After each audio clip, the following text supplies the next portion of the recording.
고린도전서 12장 20절부터 27절까지 우리 다 같이 합독해 보겠습니다. 이제 지체는 많으나 몸은 하나라. 눈이 손들어 내가 너를 쓸 데가 없다 하거나 또한 머리가 발들어 내가 너를 쓸 데가 없다 하지 못하리라.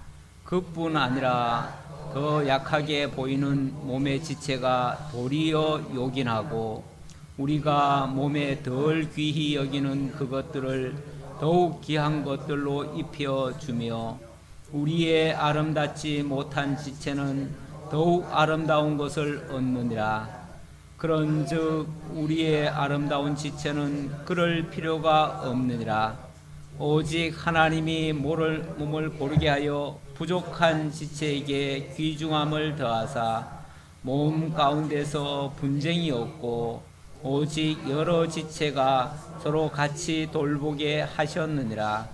만일 한 지체가 고통을 받으면 모든 지체가 함께 고통을 받고 한 지체가 영광을 얻으면 모든 지체가 함께 즐거워하느니라.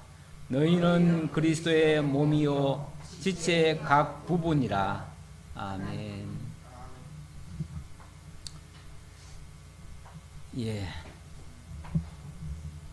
이번 사경의 주제를 생명과 평강의 언약으로 정하였습니다.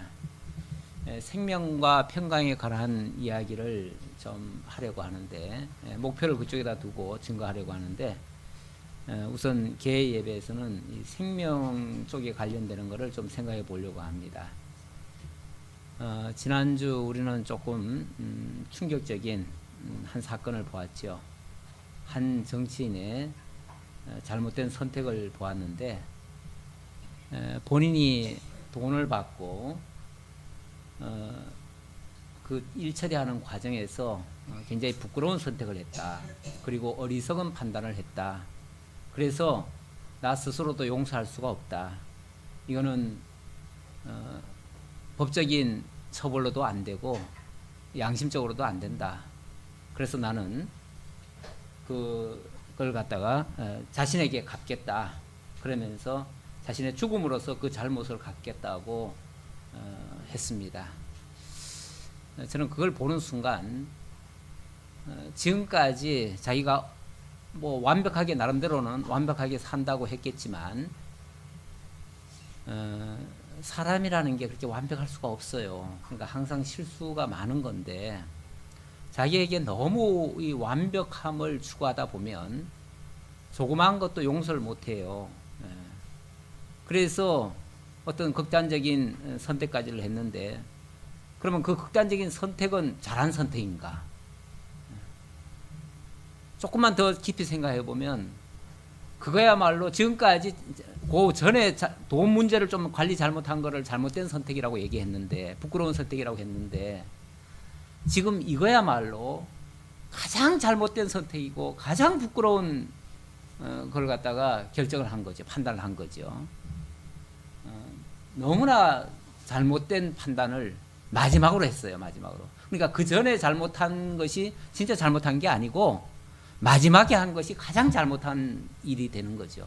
가장 잘못한 부끄러운 정말 선택이 되는 거죠. 왜냐하면 생명이라고 하는 걸 갖다가 다른 것보다 더 가치 없이 여겼으니까. 우리가 양심도 중요하고 뭐도 다 중요하지만 생명보다 더 중요하게 여길 거는 세상에 없습니다. 생명이 가장 더 중요한 것인데 그 가장 중요한 걸 갖다가 덜 중요하게 여겼으니까 그것부터가 좀 잘못된 거죠.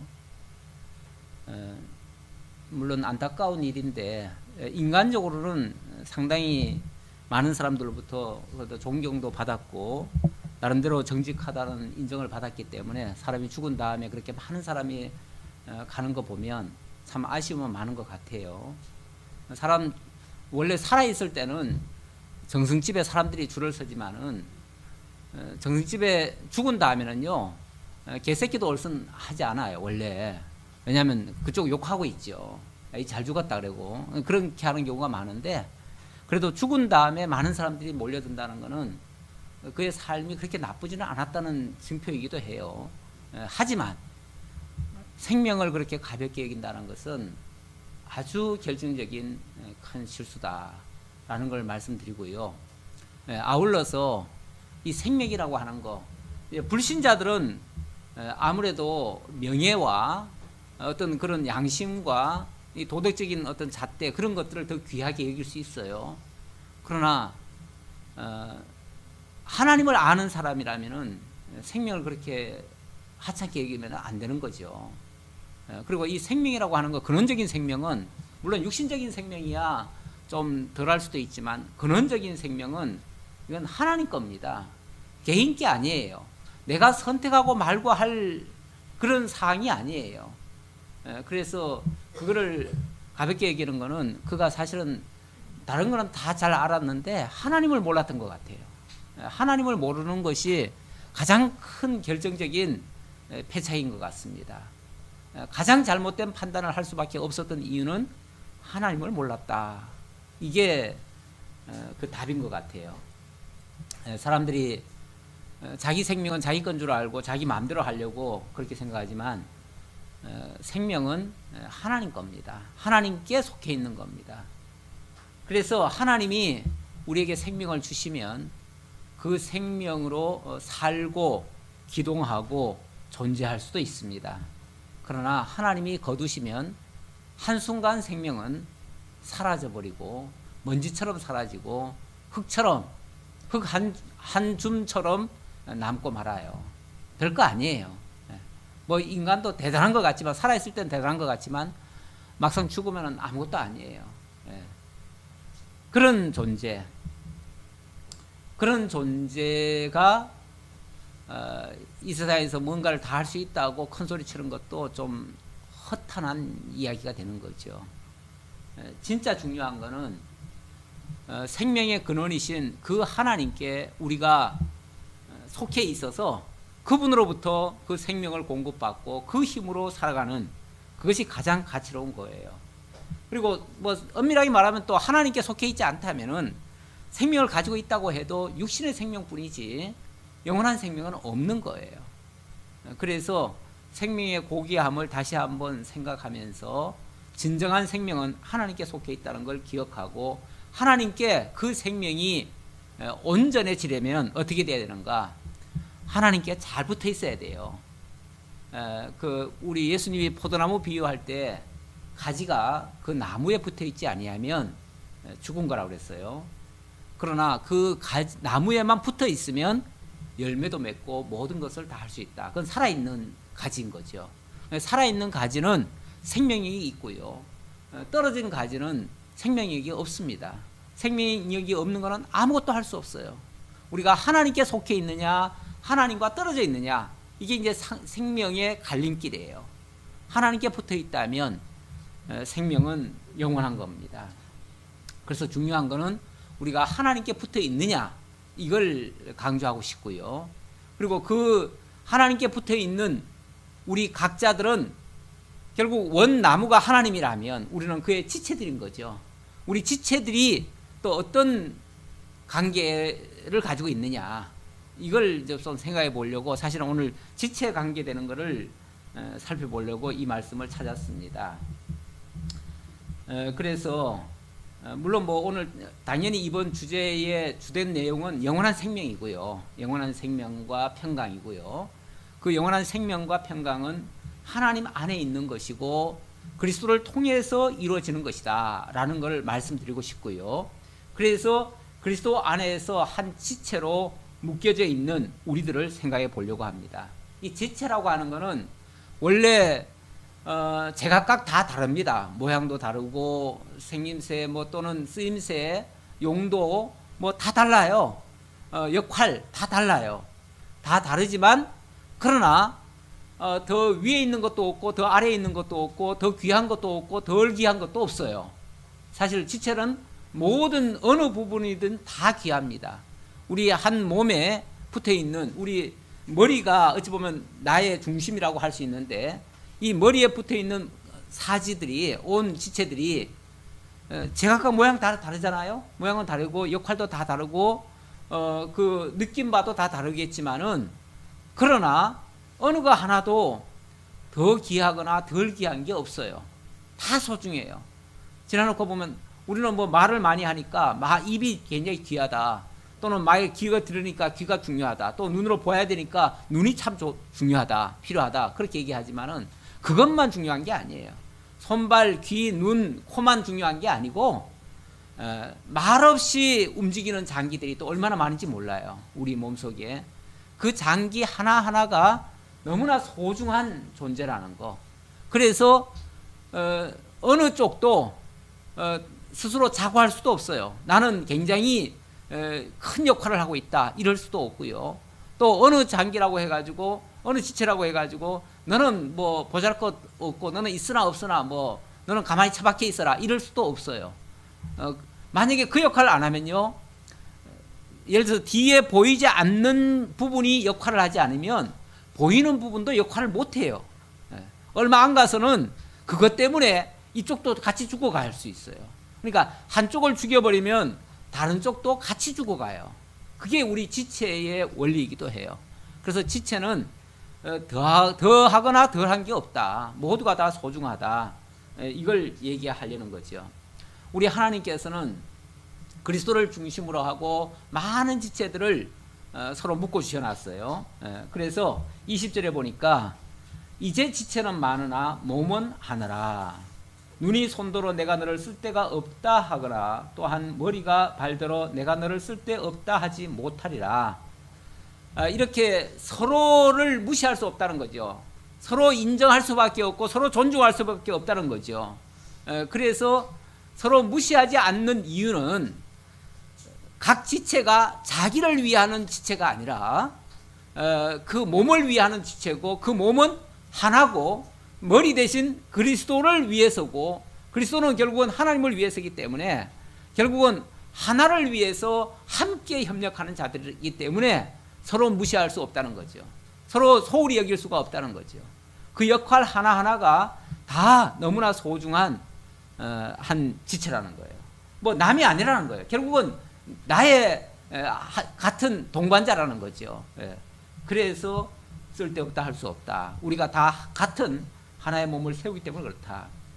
그리고 22절로 25절에서는 설령 부족한 지체들이 있다 할지라도 그 부족한 지체들끼리 서로 힘을 모아서 아름답게 세우는 것이다. 그러니 서로를 도와야 된다. 서로를 돕지 않으면은 결국 그 피해는 나에게도 올 수 있는 것이고 전체에게도 올 수 있다. 그런 얘기예요. 그래서 그뿐 아니라 더 약하게 보이는 몸의 지체가 도리어 요긴하고 우리가 몸에 덜 귀히 여기는 그것들을 더욱 귀한 것들로 입혀주며 우리의 아름답지 못한 지체는 더욱 아름다운 것을 얻느니라. 그런즉 우리의 아름다운 지체는 그럴 필요가 없느니라. 오직 하나님이 몸을 고르게 하여 부족한 지체에게 귀중함을 더하사 몸 가운데서 분쟁이 없고 여러 지체 가운데 오직 여러 지체가 서로 같이 돌보게 하셨느니라. 우리가 지금 6 형제 사이에서 제가 있었죠. 그렇게 살았죠. 얼마 전에 형님을 만났더니 형님이 그런 얘기를 해요. 우리가 아주 적당하다고. 우리가 아주 적당하게 그냥 아들, 딸 3명씩 낳아주고 해가지고 참 우리가 참 좋다고 그런 얘기를 해요. 그랬더니 요즘으로 말하면 많지요. 내가 그랬어요. 그랬더니 아니라고. 태어나면 다 살게 돼 있다고. 그러면서 뭐 당신은 그러지도 못하면서 아주 뭐 너무나 그렇게 이제 하나님의 섭리를 잘 알고 설명을 하더라고요. 그런데 이제 우리 형제 자라면서 형제 가운데 좀 몸이 안 좋은 형제가 있어요. 몸이 안 좋은 형제가 있으니까 우리 어머니가 어떻게 행동을 하시냐면 항상 그 자식을 제일 먼저 생각해요. 그 자식에게 뭐든지 그 자식을 중심으로 해서 생각을 하고 그 자식이 편리하도록 도와주려 하고 혹시 다른 형제들한테는 돈을 좀 내놓으라 그러죠. 예를 들어서 내놓으라 그래가지고 돈을 뭉쳐놨다가 그 안 좋은 형제한테 그걸 나눠주죠. 그러니까 다른 형제들은 뭐라고까지 얘기를 했냐면 이제 약간 셈이 나는 거죠. 셈이 나니까 뭐라고까지 얘기했냐면은 우리 집에서 인정받으려면 병신 자식이어야 된다. 그래야 인정을 받고 부모한테 사랑을 받고 그러니 이 멀쩡하게 태어난 놈들은 이거 맨날 이거 인정도 못 받는다. 이제 물론 셈이 나서 한 말이겠지만은 얼른 보면은 그럴 수 있어요. 좀 약한 곳을 아무래도 더 이렇게 감싸주는 게 부모의 마음이죠. 우리 머리도 마찬가지예요. 머리도 우리 지체 중에서 어느 부위가 조금 부족한 부분이 있거나 약한 부분이 있으면요, 머리가 신경을 어디 쓰냐면 그쪽에만 써요. 그쪽을 쓰니까 그쪽에 늘 관심을 갖거나 그쪽을 어떻게 해서든지 도와주려고 또 다른 쪽에다가도 자꾸 그쪽에 신호를 주는 거죠. 이쪽을 도와줘라. 이쪽이 지금 약하다. 이렇게 이제 신호를 주는 거죠. 그래서 약한 부분이 강하게 돼야 함께 건강해질 수 있으니까. 그래서 약한 부분을 떼어내거나 무시하는 것이 아니고 약한 부분을 오히려 더 강하게 해주기를 더 힘쓰는 거죠.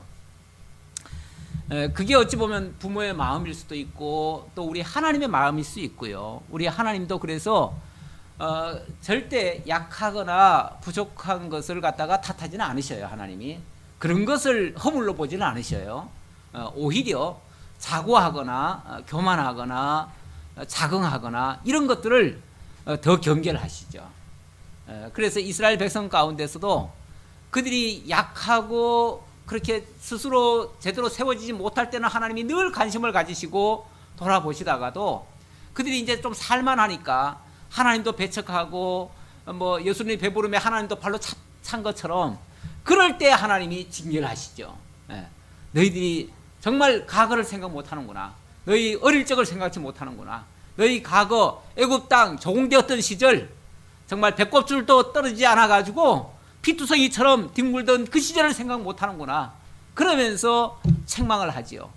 그러면서 너희들이 이제 알 것은 너희 과거가 어떤 존재인지 알고 너희들이 하나님께 어떻게 사랑받았는지를 알고 그 사랑을 이제 너희들도 같이 나눠야 되지 않겠느냐. 이런 차원이죠.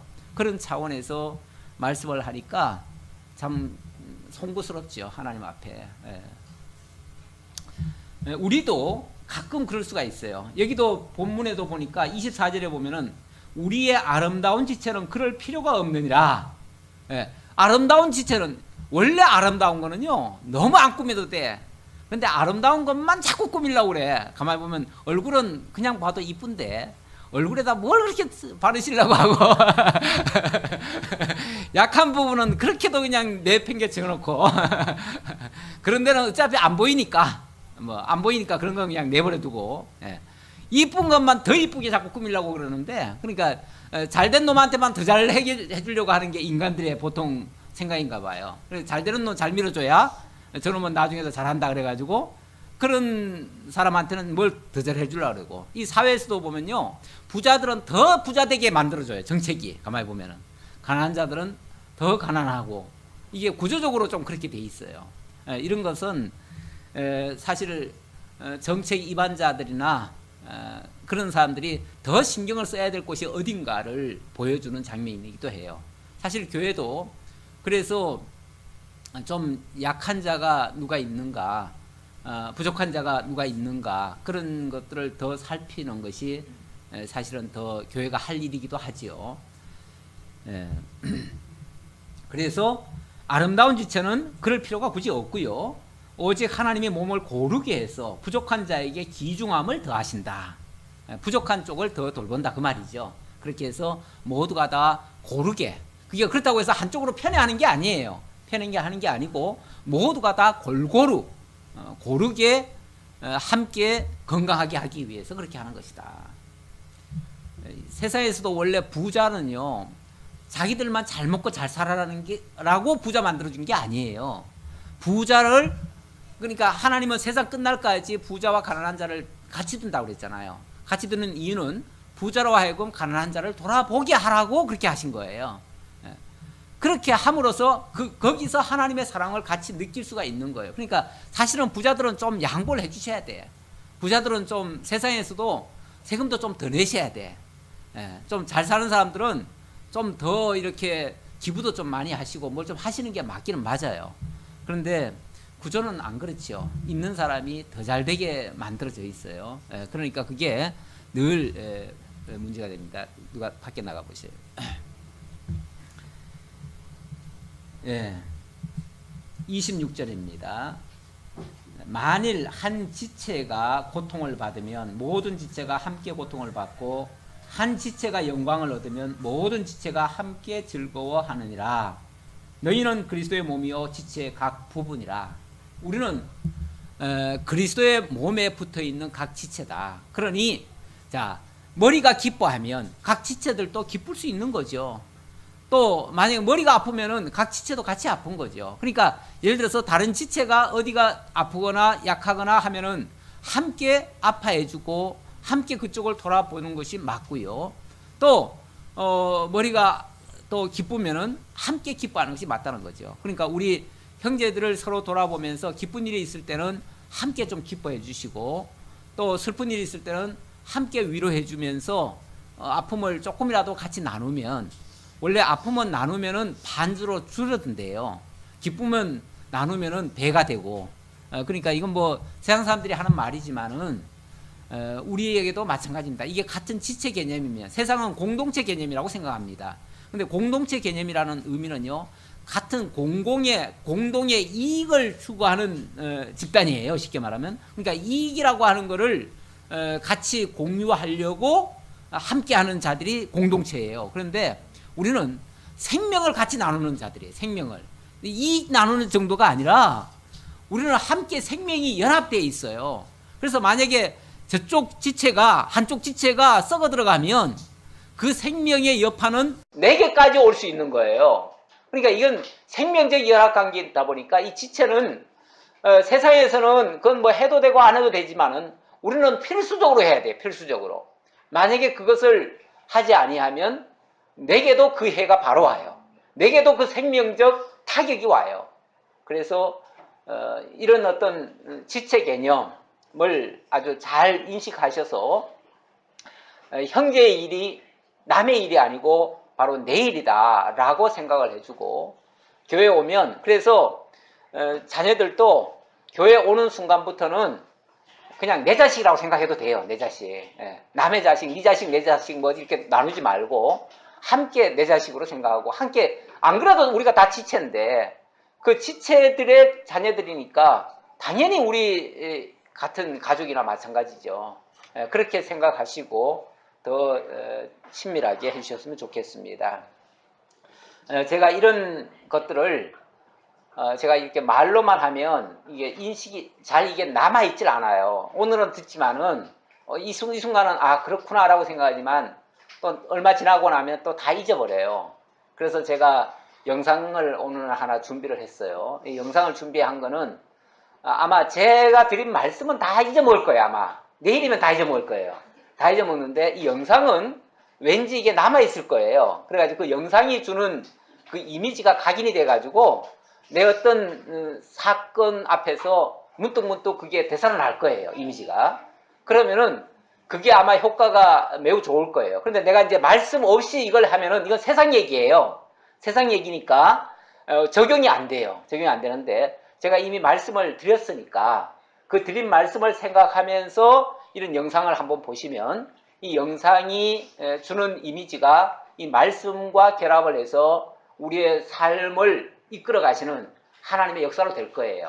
영상 자체는 세상 이야기예요. 세상 이야기지만 그래도 그 말씀을, 이 세상 역사도 하나님이 다 주관하시니까. 그래서 영상을 한번 잠깐 보도록 하겠습니다. 그런데 이 영상이 세 파트로 좀 나눠져 있어요. 첫 번째는 말의 힘에 대해서 좀 소개하려고 합니다. 우리가 무심코 말하는 것 같지만 이런 무심코 하는 말이 기도 없는 식물도 다 듣더라고요. 다 듣고 움직이고 또 이런 물질들도 다 듣는다는 것을 실험적으로 한번 해본 게 있고요. 두 번째는 이 좋은 말이나, 좋은 말은 또 생각에서 나오는 거거든요. 그 좋은 생각이 좋은 또 행동을 낳아요. 그래서 이런 좋은 생각들이 어떤 행동들까지를 만들어내는가를 한번 잠깐 보려고 하고요.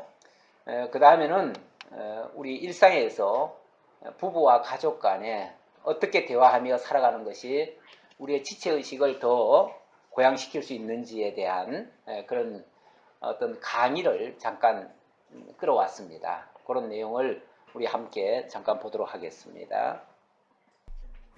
MBC 뉴스를 마칩니다. 여러분 고맙습니다.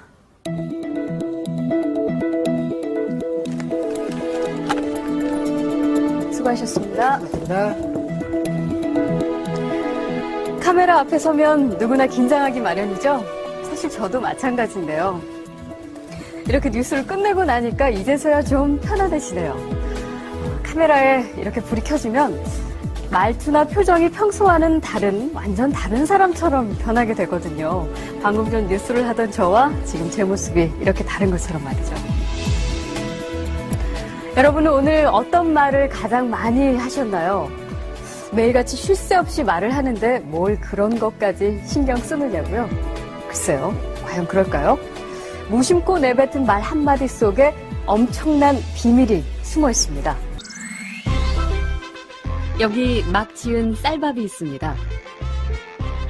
그리고 각각의 병에 좋은 말과 나쁜 말을 붙이면 실험 준비는 끝입니다. 안녕하세요. 네, 안녕하세요. 네, 부탁드립니다. 이게 뭐예요? 앞으로 한 달 동안 네. 한쪽 병에는 좋은 말씀을 좀 해주시고요. 그리고 한쪽 병에는 듣기 싫은 말씀을 좀 해주세요. 뚜껑을 열고요. 알아들을까요? 고맙습니다. 아, 예쁘다. 냄새 날 것 같아. 짜증나. 미워. 고맙습니다. 짜증나. 감사합니다. 짜증나. 아, 예쁘다. 아유, 짜증나. MBC 아나운서실과 일반 사무실 모두 5곳에 전달했는데요. 4주 후 과연 어떤 변화가 생길지 함께 기다려볼까요? 안녕하세요. 맡긴 물건 찾아왔습니다. 맡기신 물건이요? 이거죠? 그리고 여기요.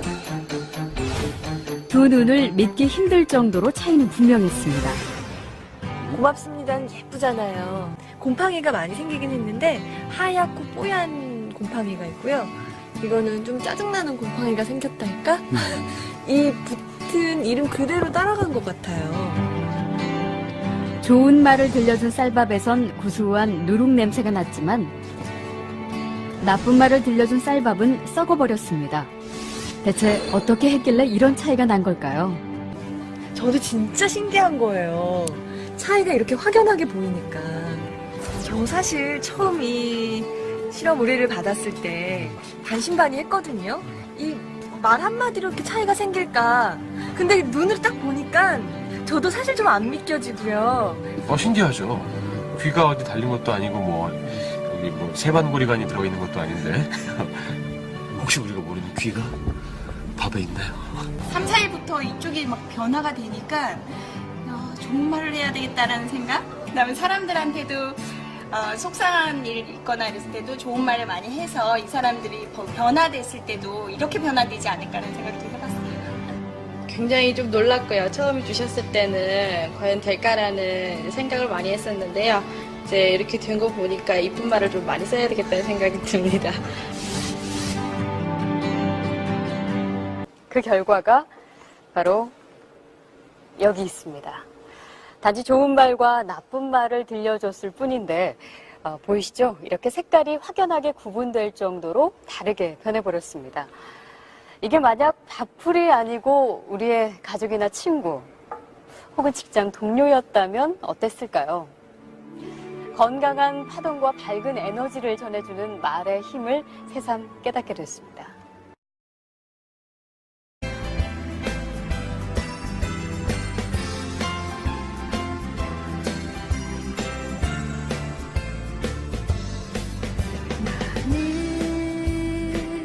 당장 너머로 뻗은 나무 가지에 푸른 열매처럼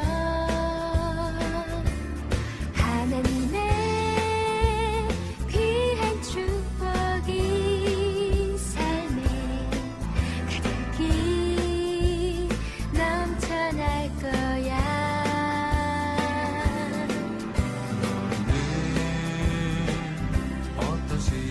봐도 능히 이겨낼 강한 발이 있어.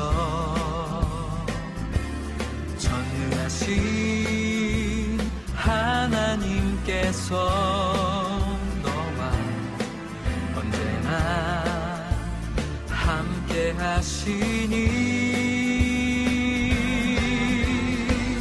너는 하나님의 사랑, 아름다운 하나님의 사랑. 나는 날 위해 기도하며 내 길을 축복할 거야. 너는 하나님의 선물, 사랑스러운 하나님의 열매, 주의 품에 꽃 피운 나무가 되어줘.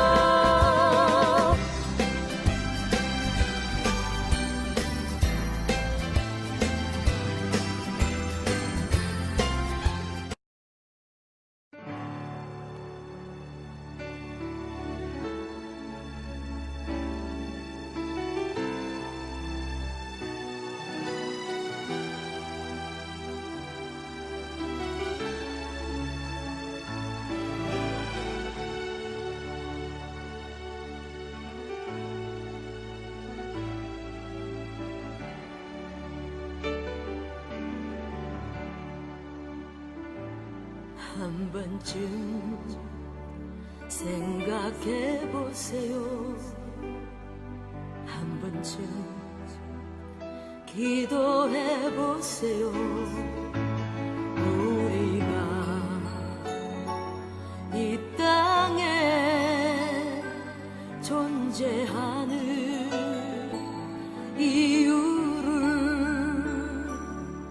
그저 그렇게 세상 일만 열심히 하다가 떠나야 하는 건지, 우리들의 생명을 이 세상에 보내면 무엇인가 할 일 있잖아요. 내게 주신 사명을, 내게 주신 사명을 잊지 말아요. 잊지 말아요.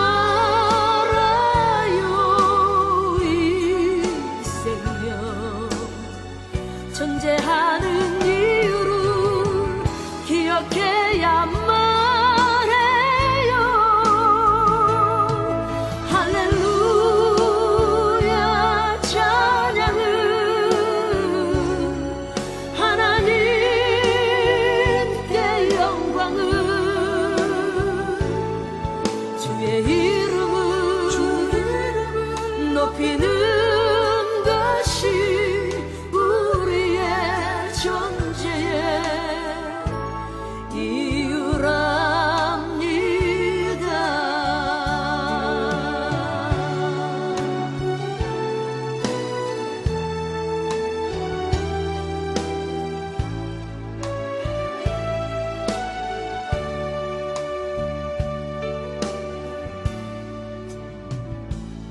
한 번쯤 생각해 보세요. 한 번쯤 기도해 보세요. 우리가 이 땅에 존재하는 이유를 그저 그렇게 의미 없이 세상을 쫓다가 떠나야 하는 건지, 우리에게 향하신 하나님의 참뜻은 무엇인가 계획 있잖아요. 내게 주신 사명을, 내게 주신 사명을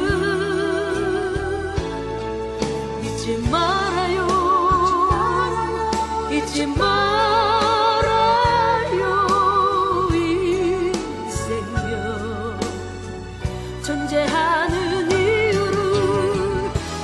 그렇게야만 해요. 할렐루야 찬양은 하나님께 영광은 주의 이름은 높이는 것이 우리의 존재의 이유랍니다.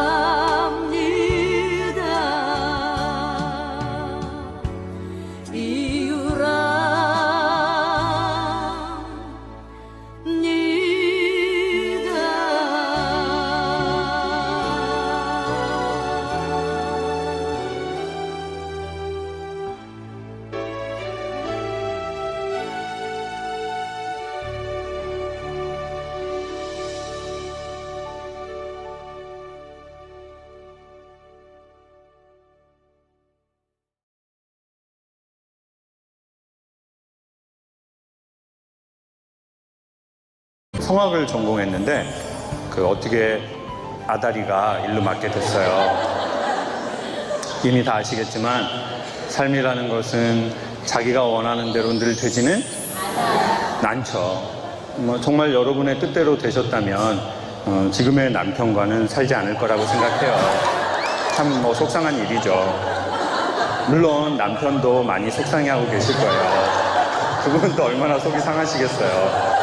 그분도 그분의 사랑과 뜻이 있었을 텐데 또 우발적 사건으로 여러분을 만나게 되고 좀 예기치 못한 상황들이 펼쳐지고 삶이라는 건 그런 거 아니겠어요? 자, 그럼 제가 여쭤볼게요. 강사님, 저희 남편은 저를 사랑해요. 여자로서. 전 남편하고 사이 좋아요. 손 들어보세요.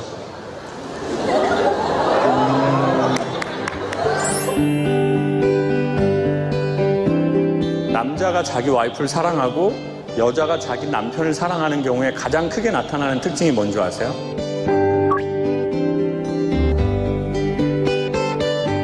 서로를 부를 때 호칭을 사용하지 않고 애칭을 써버려요. 애칭은 자기 둘만 부르는 은어를 말해요. 모든 사람들이 다 잘 살기를 바라지만은 우리는 보통 돈이 많은 사람한테 되게 잘 사는 사람 이렇게 표현하는 때가 있어요. 근데 돈이 많으면은 뭐라고 불러야 되냐면 부자라고 부르는 거래요. 그리고 잘 산다는 것은 사이가 좋다라는 뜻이래요. 잘 산다는 게 뭐라고요?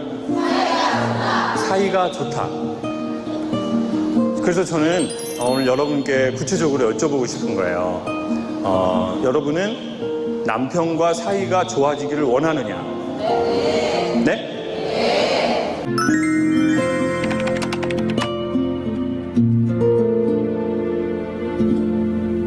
소통에 대한 첫 번째는 사이. 근데 남자하고 여자하고 사이가 좋으려면 전 2가지 추천이요. 첫 번째, 자기랑 잘 맞는 사람을 찾아라. 결혼이 힘든 이유는 내가 보고 싶어 하지 않는 나를 보게 하기 때문이라고 그랬어요. 그래서 사람들은 핑계를 댄다고요. 나는 너 만나기 전에는 진짜 장난 아니었었어. 네? 나 진짜 사람들이 엄청 좋아하고 나 진짜 근데 내가 너 만나서 내 인생 여기까지 온 거야. 바닥 쳤어. 그래가지고 여러분이 지금 사는 오빠가 마음에 안 들어서 새 오빠를 만나왔어요. 그러면 그 새 오빠는 엄청 달라요? 비슷해요? 비슷하거나 똑같거나 못하죠. 그것을 인문학에서는 도찐 개찐이라고 한단 말이에요. 그놈이다. 네?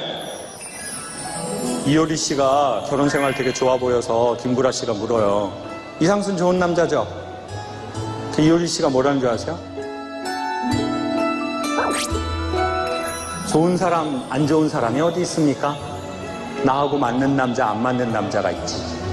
상순 오빠는 저랑 잘 맞아요. 이효리는 요가를 하더니 뭔가를 깨달아버린 것 같아요. 여러분, 결국 우리가 이별을 결심할 때 무슨 차이라고 하죠? 성격 차이. 성격 차이가 뭐가 안 맞다는 거예요? 말이 안 된다는 거죠? 자, 여러분 결국 남편하고 대화 안 된다는 것은 일상의 감정이 순환이 안 된다는 거예요. 내가 내 감정을 말했을 때 안 받아준다는 거예요. 예를 들면 이런 거예요. 여보, 나 갱년기인가? 몸에 열이 나고 나 너무 그냥 애들이고 뭐고 다 싫어. 이때 남편이 이렇게 말해주면 여러분 마음 안에는 관계가 창조가 돼요. 얼굴 표정을 쓰면서 조금이라도 그냥 당신 너무 힘들어 보인다. 요즘에 얼굴이. 뭐 갱년기 때문에 그런 건가? 되게 힘들어 보이네? 이러면 지금 마음이 어때요? 마음에서 뭔가 창조가 돼요. 그런 게 소통이에요. 인간 세상. 간단한 거. 근데 여보 나 갱년기인가 너무 힘드네. 힘들면 살이 빠져야 되는 거 아니야?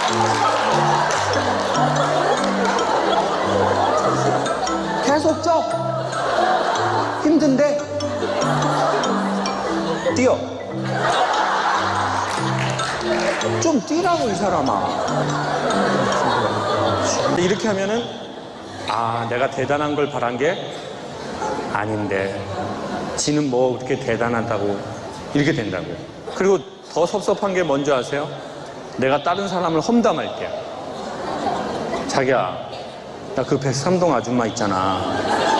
아니 그 여자는 뭐 지 남편이 돈을 갑자기 벌었는지 유세가 대단해. 나는 그런 여자가 제일 꼴불견이야. 이때 누구 편 들어줘야 돼? 내 편을 들면서 같이 그 여자를 까줘야죠. 어딜 가나 있다 그런 여자들. 갑자기 돈 벌면 사람들이 그렇게 돼. 상종을 하지 마. 자기가 되게 스트레스 받아버린다고 그런 여자들 만나면. 자 이렇게 하면 그 분위기가 좋아지는 거야. 근데 그냥 거기다 대고 당신도 문제는 많아 이 사람아. 더 힘들어 그 아줌마는 당신 때문에. 내가 살아봤잖아 당신하고. 내가 고치라고 했어 안 했어? 난 객관적이야 이 사람아. 나는 객관적인 사람이라고. 나는 마지막 대사는 똑같아요. 나니까 이런 말 해주는 거야. 나나 되니까. 그럼 이제 이 남자하고는 소통은 안 되는구나. 근데 여러분한테 왜 이런 현상이 벌어졌는지를 제가 소개해 드릴게요. 여성들이 결혼할 때 멋이 중원지를 상대적으로 몰랐기 때문이죠. 자, 영화 곡성에 매우 중요한 대사가 뭐죠? 그러죠. 멋이 중원디. 멋이 중원디. 두 번째 대사. 현혹되지 마소이. 자, 이거는 연결된 말이에요. 멋이 중원지를 모르면 현혹돼요. 현혹이 되면 멋이 중원지를 몰라요. 인간 세상에서. 인간의 지혜는 멋이 중원지를 아는 거라고 생각해요. 내 인생에. 예식장, 앨범 그런 거 중요해요? 그 앨범 볼 것 같아요? 보면 화가 나는데 볼 것 같아요 그게? 씨 안 하려고 그랬는데 막 아이고 짜증나 씨 정신 차리고 보니까 식장에 있고 막 안 하려고 그랬는데. 앨범, 신혼여행 별 의미도 없어요. 나중에 사이 좋아지면 동네 한 바퀴 돌아도 여행이에요. 자, 그러면 제가 여성 입장에서 무엇이 중원지를 소개해 드릴게요. 어떤 남자가 좋다. 여성분들은 남자 외모 많이 봐요? 좀 안 보죠? 여성들은 그런 거 많더라고요. 나 뭐 너무 조각처럼 잘생긴 남자는 좀 부담스럽다고 하는데 여러분 그런 부담은 안 가져도 돼요. 아니 그런 부담을 뭐하러 가져요? 그렇잖아 너 힘든 인생에. 예? 언니 난 장동건 같은 생긴 스타일은 완전 부담스러워. 그런 부담은 갖지 마셔라. 아이 그런 쓸데없는 부담 갖지 마시라니까요.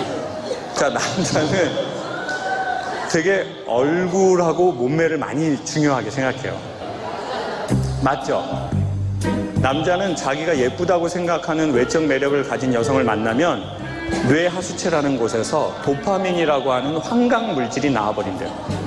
그 자리에서 보는 즉시 환각 물질, 제정신이 아닌 거죠. 그러면은 어떻게 되나 봤더니 언어 중추가 영향을 받아서 언어 체계를 바꿔버린대요. 언어의 핵심은 행동이라고 그랬어요. 행동을 바꿔버려요. 그 여자네 집이 멀어도 바래다 주는 거예요. 남자네 파주, 여자네 여주. 그래도 바래다 줘요. 오빠 들어가세요. 막 그래도 오빠 괜찮다고.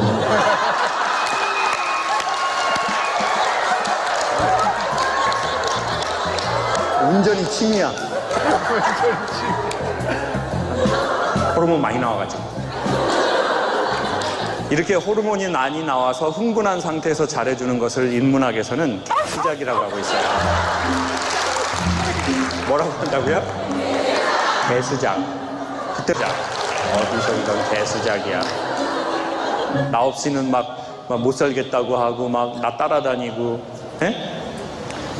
이제 그것도 여러분이 현혹된 거예요. 그래서 결혼을 했어요. 왜 문제가 생기는 줄 아세요? 인간은 길들여지면 고맙다는 느낌이 사라지기 시작한대요. 그러니까 여러분의 외모가 아무리 예쁘시고 몸매가 아무리 좋으셔도 자꾸 보면은 예쁘다는 느낌이 무뎌진다고요. 외모에 대해서. 그러니까 여러분이 앞만 예뻐도 그것으로는 사랑의 관계가 순환되기는 쉽지 않다는 거예요. 그래서 뭐 예쁜 여자들 오래 못 가 막 들어봤죠? 뭐 안 예쁘면 아예 못 가 막 이런 것도 들어봤죠? 예? 안 들어봤어요? 이거 엄청 유명한 말이에요. 정확하게 말하면 외적 매력에는 유통기간이 있다라고 표현하면 돼요. 근데 남자가 이성의 매력이 무뎌지면 그 여성을 어떻게 대하나 봤더니 아주 흥미로운 결과가 나왔어요. 자기의 모국어를 사용하는 걸로 밝혀졌어요. 어머니 모, 나라국, 말씀어. 영어로 하면 mother's tongue. 엄마의 혀. 즉, 이 남자가 어렸을 적 자기 엄마, 자기 아빠가 자기한테 대해준 방식, 부모가 서로를 대했던 방식, 이 아이가 주변에 살면서 봤던 언어, 이게 이 아이의 모국어를 형성하거든요. 그리고 이성의 매력이 무뎌진 여성에게 남자는 아주 자연스럽게 자기의 편안한 언어를 쓰는 거예요. 행동, 말투, 얼굴 표정, 단어 선택, 문구 전부 다. 그러니까 모국어 좋은 남자가 여성에겐 좋아요. 그러니까 결혼하기 전에 누구를 좀 만나봤었어야 됐어요. 그렇죠. 굳이 하나 그 집 조건 볼 거면 그 집안의 언어, 말투, 반응 방식, 그거를 보는 게 여러분에겐 좋았던 거죠. 자, 그러면 제가 질문 드려볼게요. 강사님의 얘기를 듣고 보니까 저희 남편은 부모에게 좋은 언어를 받은 사람인 것 같네요. 손 들어보세요. 아, 상당히 많으시네요. 상당히 많으셔. 지금 손 드신 분들 표정 자체가 너무 좋아요. 손 안 든 분들.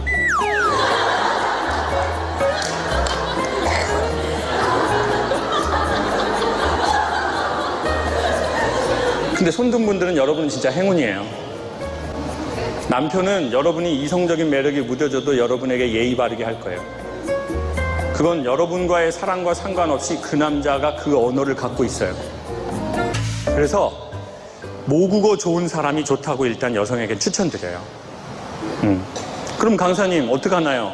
이미 저희 남편은 모국어가 좋지 않고 자기 아버지와 되게 경직되게 지냈고 아버지가 계셨지만 정서적으로 아버지 역할을 못 하셨고 그래도 사람이 좋은 언어 부모에게 못 받았어도 좋은 언어 가진 사람 자꾸 만나고 좋은 책 보고 좋은 영상 보면 어느새 바뀌어 있는 자기 자신을 발견할 거예요.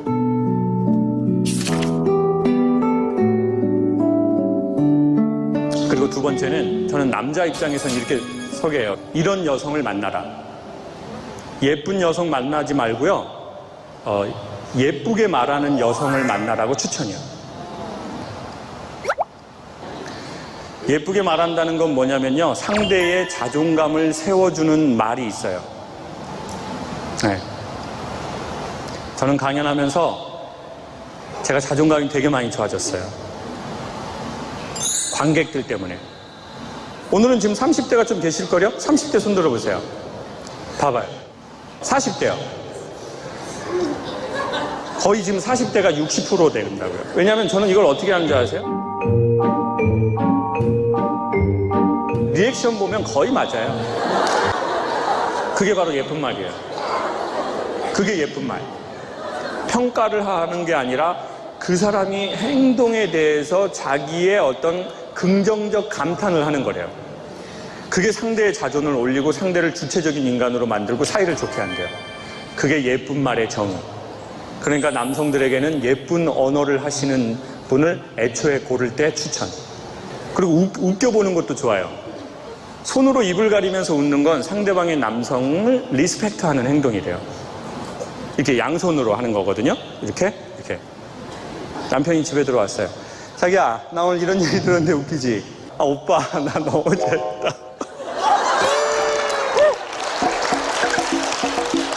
연속 동작 바로 들어가도록 할게요. 이 두 번째 동작만 하면 그 남자는 여러분을 정서에서 헤어나오지 못해요.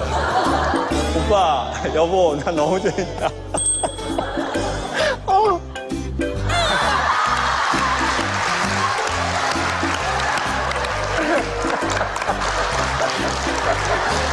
자, 근데 남편인 자기 와이프를 되게 좋아하는 사람이 있어요. 제가 그분들의 와이프를 거의 봤는데 특징이 똑같은 거예요. 말을 예쁘게 해요, 진짜로. 그리고 남자가 되게 싫어하고 애들이 안 되는 집의 엄마의 특징도 똑같아요.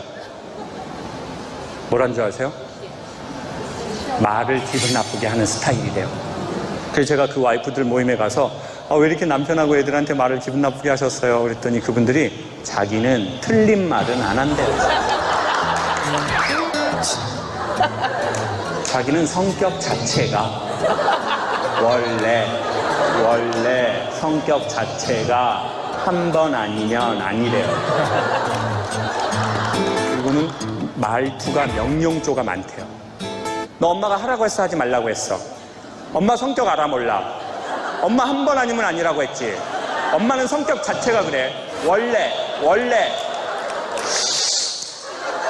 이런 방울뱀이 내는 소리를 그렇게 많이 낸다고 하더라고요.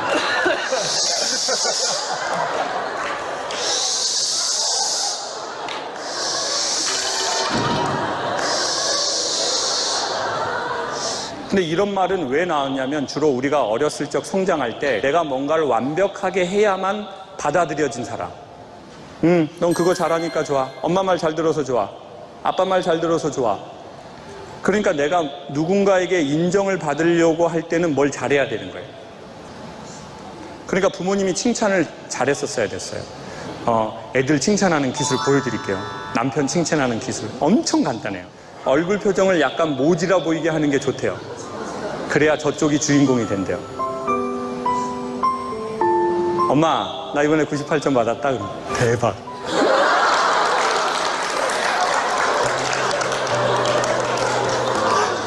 엄마가 좋은데 너 엄청 좋겠다. 엄청난 말이에요. 엄마가 좋은데 너 엄청 좋겠다. 그러니까 내가 좀 공부를 못하고 좀 말을 안 듣고 사고를 쳐도 그래도 네가 좋다.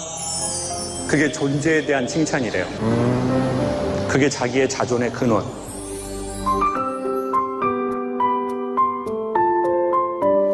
그리고 남편 조금만 칭찬해 주세요. 남자 칭찬하시면 남자가 여러분을 사랑으로 갚으실 거예요. 한국의 대부분의 남자는 아버지에게 칭찬과 인정을 많이 못 받았거든요.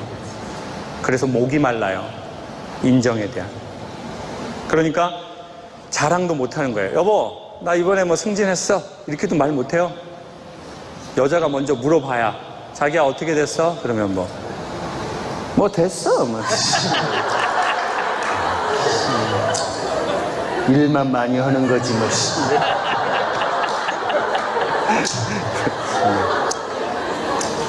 밥이나 차려요. 쑥스러워가지고. 사실은 인정받고 싶은데 놀라줬으면 좋겠는데. 근데 한국의 여성분들은 대다수가 자기야 내가 하라는 대로 하니까 돼 안 돼? 내 성격 알아 몰라? 내 성격 아냐고 모르냐고. 나는 한 번 아니면 아니야. 성격 자체가 그래. 나는 원래 승진을 했는데도 집에 뱀이 또 와버려. 그러니까 이때 똑같아요. 그냥 자기야 엄청 좋겠다. 나도 좋은데 자기는 얼마나 좋냐? 대박 진짜. 그러면 이제 남자는 속으로 이 여자구나. 나의 영혼의 고향. 내가 살다가 같이 죽을 사람. 여자구나.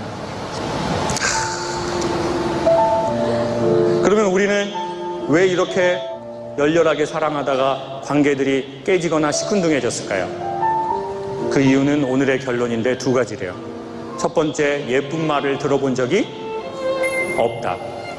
그래서 나도 말 예쁘게 하고 표정 예쁘게 하기가 어색한 거예요.